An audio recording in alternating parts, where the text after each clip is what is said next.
जय श्री कृष्ण दोस्तों। करवा चौथ आने वाली है और आप सभी बहनें करवा चौथ की तैयारी जोर शोर से कर रही होंगी। आज की वीडियो में हम लोग जानेंगे कि अगर आप अकेले पूजा कर रही हैं तो अकेले किस प्रकार से पूजा करनी है, करवा कैसे फेरनी है, करवा फेरते समय क्या बोलना है, करवे को कितनी बार फेरना है और करवा कैसे फेरते हैं। तो आइए जानते हैं। साथ ही देखिए चंद्रदेव को अर्घ देते समय हमें क्या बोलना चाहिए और जो करवा चौथ की कहानी है वो कौन सी कहानी इसमें कही जाती है। तो आइए आज की वीडियो को शुरू करते हैं। देखिए जब भी हम पूजा करते हैं तो आप पाटा वाटा लगा लें, जो जहां भी आपको पूजा करनी है। फिर आपने करवा जो लिया है, एक करवा पार्वती माता का यानी कि गौरी माता का हमें मान लेना होता है और एक करवा अपना। तो देखिए कड़वे के अंदर कुछ भी मीठा आप जरूर से भर करके रख दें और एक कड़वा जो होता है उसमें जल भर करके उसको ठंडा किया जाता है। तो जल भर कर रखते हैं, इसी से हमें चंद्र देवता को अर्घ देनी होती है। तो सबसे पहले हम लोग ये जान लेते हैं कि अगर आप अकेले पूजा कर रही हैं तो करवा किस प्रकार से फेरेंगे। तो देखिए आप दोनों करवे को सामने रख लें। इसके लिए आपको 2 करवा लेना होगा और अपने हाथों को आपको क्रॉस कर लेना है, मतलब क्रॉस का साइन कर लेना है। और उसके बाद जो है एक करवा उठाकर उसको दूसरी तरफ रखना है और दूसरी करवा को उठा करके पहली तरफ रखना है। इस तरह से करवा फेरा जाता है। और देखिए जब करवा आप फेरेंगे तो करवा फेरते समय हमें क्या बोलना है, गौरी माता सुहाग लो, गौरी माता सुहाग दो, गौरी माता सुहाग लो, गौरी माता सुहाग दो। गौरी माता आपका जैसे सुहाग अखंड है, अमर है, अजर है, वैसा ही हमारा सुहाग अमर, अजर और अखंड रहे, ऐसा आशीर्वाद दो। गौरी माता सुहाग लो, गौरी माता सुहाग दो। इस प्रकार से हमें 7 बार करवे को फेर लेना है। इस तरह से आप अकेले भी बहुत ही सरल तरीके से पूजा कर सकते हैं। अब अगर आपके यहाँ एक ही करवा लेने का रिवाज है तो आप करवा किस प्रकार से फेरेंगे। तो देखिए आप करवा हाथ में उठा लें और आपको क्या करना है, करवे को लेकर के गौरी माता यानी जो चौथ माता को आपने स्थापित किया है, विराजमान किया है, उनको स्पर्श कराना है। इस तरह से आप स्पर्श कराएंगे, 7 बार आपको स्पर्श कराना है। सेम वैसे ही बोलना है जैसा कि हमने करवा फेरते समय बोला था, गौरी माता सुहाग लो, गौरी माता सुहाग दो, गौरी माता सुहाग लो, गौरी माता सुहाग दो। इस तरह से बोलते हुए आपको करवे फेर लेना है। इस बात का विशेष ध्यान आपको रखना है कि करवे को आप दूर दूर रखें। करवा फेरते समय ये आपस में टकराना नहीं चाहिए। अब जान लेते हैं जब चंद्रोदय होता है और आप चंद्रमा को अर्घ देंगे, अर्घ देते समय हमें क्या बोलना है, आइए जानते हैं। हरे बांस की छाबड़ी, गले मोतियन को हार, करवा चौथ के चांद ने अर्घ देऊं, जीवे मारे भाई भरतार, आंख तले मारे सासरो, ढाक तले नंदसार, पीहर सासरे ऐसो बसो, जैसे कीड़ी को हो नाल। इस तरह से बोलते हुए चंद्रदेव को आपको अर्घ देना है और चंद्रदेव के दर्शन करने के बाद आपको परिक्रमा लगानी है।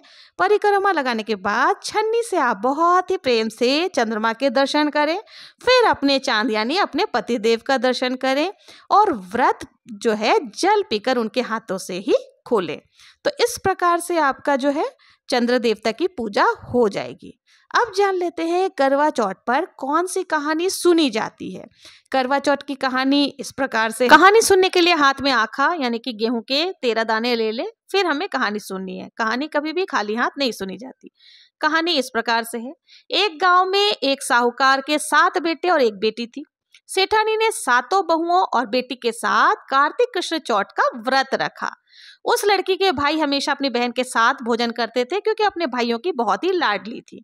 उस दिन भी भाइयों ने बहन को भोजन करने के लिए बोला। तब बहन बोली, भैया आज मैं भोजन नहीं करूंगी क्योंकि मेरा करवा चौथ का व्रत है, इसलिए जब चांद उगेगा तब उनको अर्घ देकर फ्री में खाना खाऊंगी।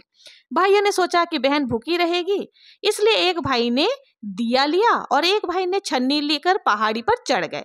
दिया जलाकर छन्नी से ढककर कहा कि बहन देखो चांद उग गया है, अर्घ दे लो और खाना खा लो। तब बहन ने भाभियों से आकर कहा कि भाभी चलो चांद देख लो। भाभी बोली, बाई जी ये तो तुम्हारे लिए चांद उगा है, तुम ही देख लो, हमारा चांद तो रात में दिखेगा। बहन अकेले ही खाना खाने बैठ गई। पहली कोर जैसे ही मुंह में लिया कि उसके मुंह में बाल आ गया।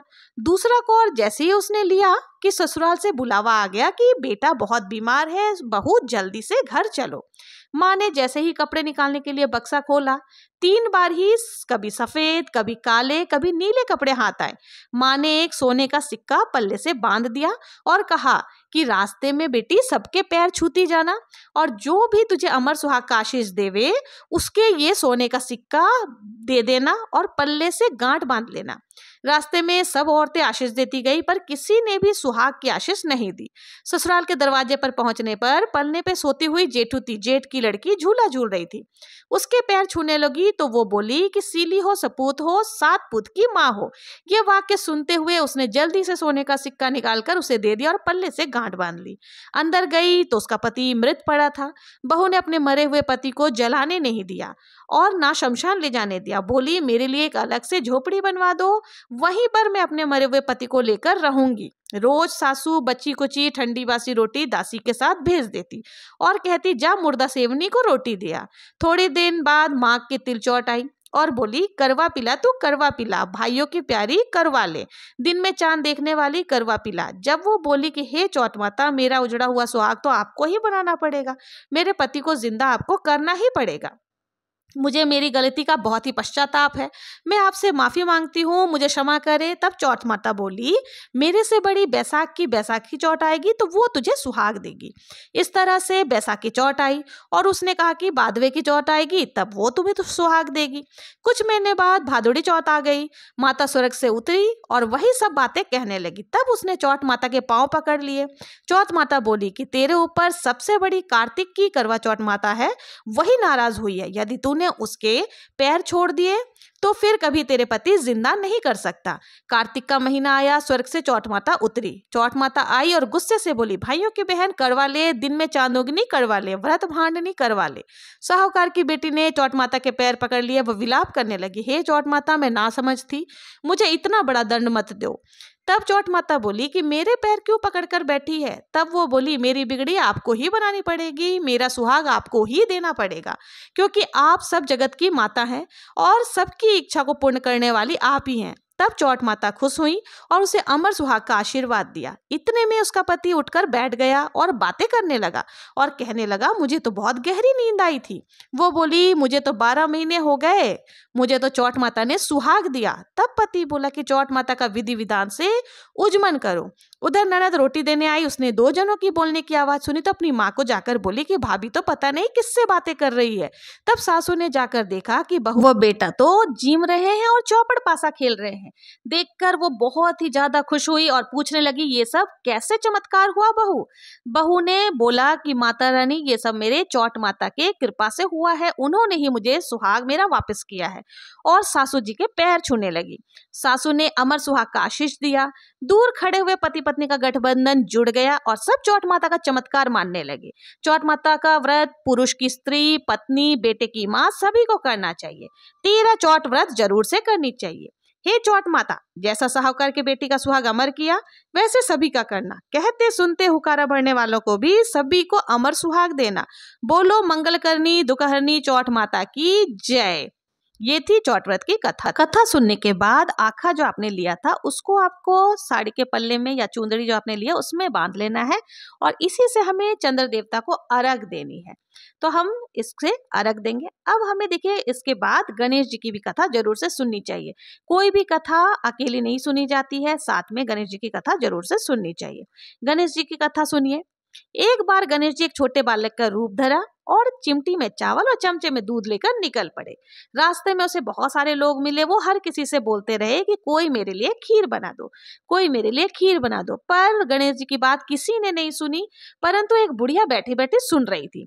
उसने कहा ला मैं तेरे लिए खीर बना देती हूँ। वो छोटा सा बर्तन चढ़ाने लगी। तब गणेश जी ने कहा कि दादी माँ छोटी सी भगोनी मत चढ़ाओ, तुम्हारे घर में जो सबसे बड़ा बर्तन हो वही चढ़ा दो। बुढ़िया ने वही चढ़ा दिया। वो देखती रह गई कि वो पूरा का पूरा भर गया। गणेश जी जी ने कहा दादी माँ मैं नहाकर आता हूँ, खीर तैयार हो जाए तो रख देना, मैं आकर खाऊंगा। बुढ़िया खीर बनाने लग गई। खीर जब तैयार हो गई तो बुढ़िया के पोती पोते खीर खाने के लिए जिद करने लगे, रोने लगे।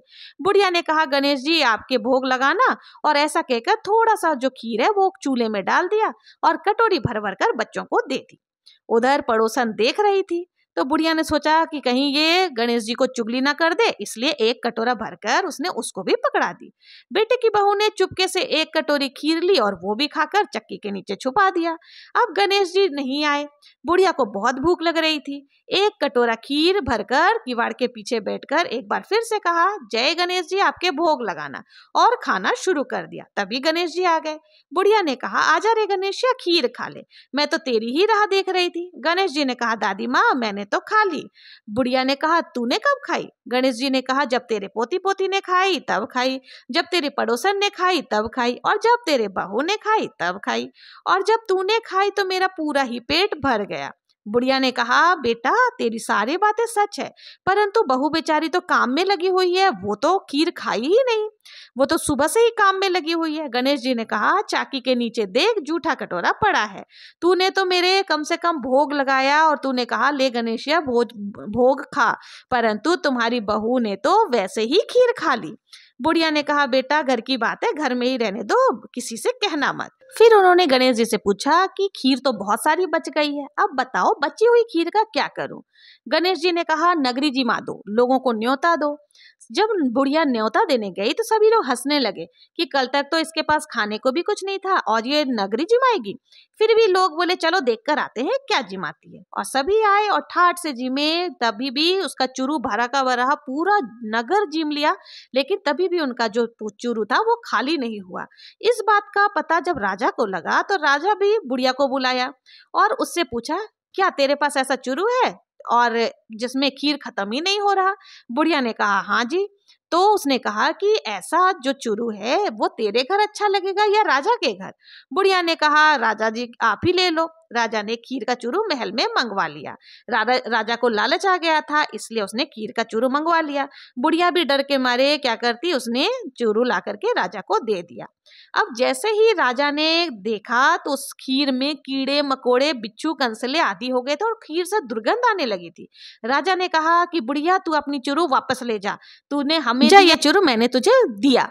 तो बुढ़िया ने कहा कि हे राजा, अगर आपको ही चूरू देना होता तो आप मुझसे मांगते ही क्यों? ये तो मुझे मेरे गणेश जी ने दिया है, उन्हीं के प्रताप से मुझे ये चूरू मिला है जिसमें खीर खत्म ही नहीं हो रही। जैसे ही खीर का चूरू बुढ़िया के पास आया वो वापस सुगंधित हो गई।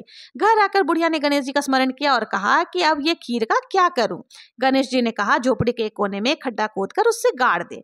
दूसरे दिन जब तू उस जगह पर खोदेगी तो तुझे धन से भरे हुए चूरू मिलेंगे। ऐसा कहकर गणेश जी अंतर्धान हो गए। जाते समय झोपड़ी के एक लात मारते गए, झोपड़ी के स्थान पर महल हो गया। सुबह में जब बुढ़िया की बहू फावड़ा लेकर पूरे घर को खोद दिया पर उसे कुछ भी ना मिला। बहू ने कहा सासू जी थारो गणेश जी तो झूठो है। सास ने कहा कि मेरे गणेश जी कभी झूठ नहीं बोलते, लाओ मैं देखूं।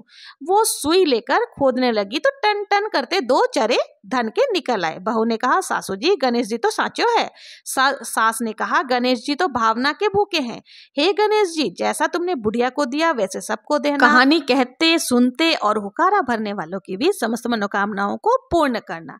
ये थी गणेश जी की कथा। आपको चौट माता की कथा, गणेश जी की कथा अगर अच्छी लगी हो तो मेरे चैनल को अगर अभी तक लाइक शेयर सब्सक्राइब नहीं किया है तो लाइक शेयर सब्सक्राइब करें। मिलते हैं नेक्स्ट वीडियो में किसी और पूजा विधि के साथ, किसी और कथा कहानी के साथ। तब तक के लिए जय श्री कृष्णा, जय श्री गणेश जी महाराज की।